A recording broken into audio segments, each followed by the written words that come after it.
Hey everyone, this is Tell the Truth Sports Radio. I'm your host, Ron Fitch, and there will be a new NBA champion this year.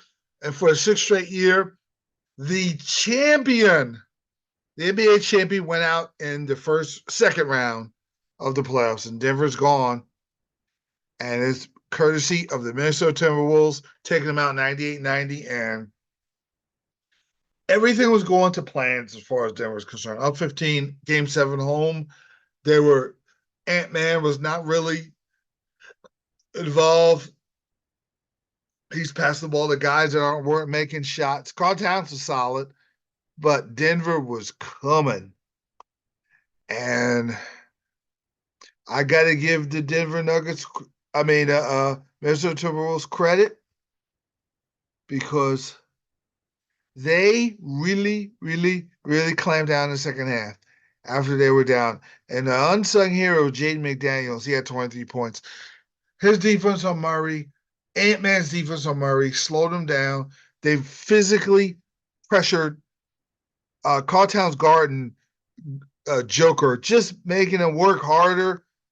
And the fact that Denver couldn't put the game away made Joker have to play a whole game. He got tired. Now he's shooting threes and not going inside, drawing fouls. And Karl Towns made him work. You look at the percentage that he shot. Joker was 2 of 10 from three, 13 of 28. Jamal Murray was 13 of 27, 4 of 12 from three. And your third guy brought nothing to the table. Porter, 1 of 6. And Gordon, the Laker killer, is not a Minnesota Timberwolves killer. He played pretty good defense, but he brought nothing to the table. Now you're asking for Joker and Murray to do all the scoring, and in the second half they got outscored 60-37. And that was because of the great defense from Minnesota, the great help defense, the great shot blocking. Gobert is now could kind of rove around because you don't have another score. Karl Towns and Naz Reid in the second half playing outstanding with his 11 points in the second half. He guarded the heck out of Joker. He made a big follow-up. The biggest play, I think, of the game was near the end of the third quarter when Anthony Edwards shoots a three to cut the lead to 1. Because Denver was on their way, cruising on their way to another Game 7 victory after the Timberwolves showed so much poise on the road, made the comeback. You saw that bench, how excited that bench was, and there was life to Minnesota. And he hits that three, they cut it to 1. I said, oh, shoot, Denver's in trouble. Maybe they show championship medal and survive a close game, but this game's close now. Now you've given Minnesota now believes they can win. And they took the lead, kept the lead most of the fourth quarter. And Karl Towns and Naz Reid's follow-up dunks were huge. The Jersey boys, guys I've interviewed before. Naz Reid did a drive for a layup to put him on 5. This is the best. Naz Reid looked like Rosa Catholic Naz Reid, where he willed his team to a state championship. And I did not, like I said, I did not think he was a driver, such a good driver of the basket, and who could shoot, block shots. But man, his athleticism is off the charts. He's in terrific shape. And because of their length, and Gobert and Towns could guard, that's going to be interesting how that works in the second round, because Dallas is big too with Gafford and Lively. But Gobert and Towns, now Gobert does not have to worry about dealing with Joker, which I'm pretty sure he's thankful. But it's a different set of problems for Minnesota. They could win the series in 7, or Dallas could win in 6. I think the key is how they deal. Kyrie's going to be Kyrie, but Ant-Man's going to guard him pretty well. Kyrie had trouble against length this playoffs. The most important key to Minnesota winning the series is not leaving P.J. Washington open. Their defense on P.J. Washington will either make this team sink or swim. Because Luka's going to get his, but you got to make sure Luka is not getting to the foul line as many times. Make him shoot over the defense. And he still may get his, but you rather that than have him drive, and now you got to come with a double. And here comes PJ Washington. PJ Washington from that corner is not missing. And you better be lucky they don't have Kleber. That'd be real. That'd be a real problem. But Dallas and Minnesota is going to be a great, great, great series. I'm really looking forward to that. That's now the other series won't be so great. I'll get back to that. Congratulations to the Boston Celtics for headed toward the NBA Finals.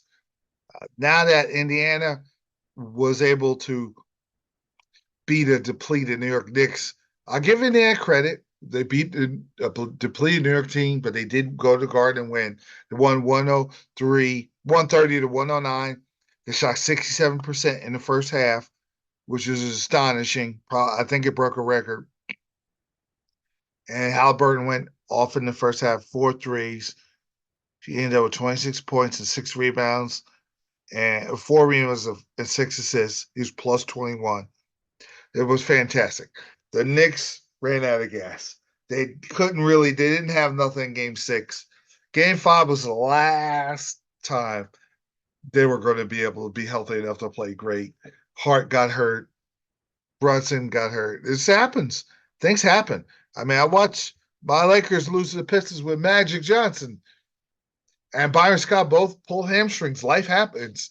You know, the other team ain't going to feel sorry for you, and the Pacers didn't. They took care of business. And he won 130 to 109.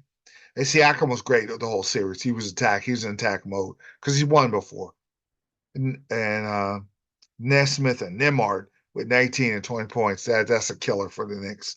And T.J. O'Connell had 12. So they advance on to the NBA Finals where they will get annihilated by the Celtics. Because, first of all, you will have the same they won't have the same confidence as they will against a depleted Knicks team. They're playing the Celtics. I'm throwing Brown on Siakam. Siakam won't do nothing. T.J. McConnell will go back to his shell. He'll go back to his old self. He won't do anything. You won't see any of talking in the Garden. He won't be chirping at the fans in TD Garden. Boston's going to cream them. And Jason Tatum's going to have us really show his superstardom in his playoffs. And all the offensive rebounds that the Pacers get, they will not get. You put the Holiday on Halliburton. Halliburton will go back to being timid. I like the Celtics the first 2 games. I think the Celtics will sweep them. They're headed toward the finals. The Celtics will sweep them. I don't even give the Pacers a game because they kind of are mental midgets in a way that they could play great, but they could play bad. I like Boston. Easy. Congratulations, Celtics, all day long. They have a chance to win it. With the Nuggets getting eliminated, Celtics have a chance to get the championship. Because I don't know if the Timberwolves have enough experience if they get in there. And you forget Indiana. This is another scrimmage. Before I get into the heavyweight fight, I do want to say one thing I forgot about the Knicks and Pacers. The biggest sequence of the series was when the Knicks could not get offensive rebounds late in that fourth quarter, game 3. It wasn't the Nembhard shot was a result of not getting offensive rebounds. If they secure offensive rebounds, they win game 3 and they win the series. And then Boston, New York becomes that would have been an epic. Boston maybe would have won, but it was been back and forth with the Gardens. It'd have been exciting. It's not going to be the same because it's going to be very non-competitive, unwatchable with the Celtics dominating series. Put that to bed. I dare the Pacers to show up. Now, speaking of showing up, Alexander Usyk showed up on Tyson Fury. Fury's jabbing, but Fury's clown. I'm gonna tell you something. How many times have I told you clown shows have an expiration date? There's always that day where this the end of the clown show and the circus is over. It's time to fold up shop and close business down. Business is now closed. Tyson Fury, his business is closed. Now, what Usyk did, Usyk is a pro. And Usyk is a hardworking dude. I know he's smaller, but he's a great boxer. He's got a nice sneaky left, and he just hung in there with the game plan, and then bam, a left to Tyson Fury with his hands down. He's daring him to shoot, daring him to hit him. He hit him hard, and he staggered Fury. Fury's been knocked down a lot. If Wilder follows up on Fury, we don't hear about Fury. That day he knocked him down with that hook. If he turns around and finishes him still celebrating, he I think the heavyweight division is in a better place if he'd have won that fight. I'm gonna keep it real. And then you see Joshua and Wilder, it'd have been a hyped up fight, and it'd be more exciting. But Usyk beat beat Tyson Fury from pillar to post, banged him across the ring, and the refs saved him. It should have been a knockout. You took away Usyk's knockout. That was unfortunate. But Fury's gonna get knocked out the next fight. He's been exposed.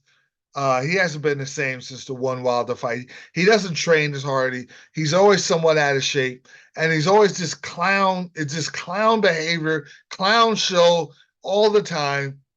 And clown shows don't last long. Hard workers do. The Bernard Hopkins last forever. That put in the hard work.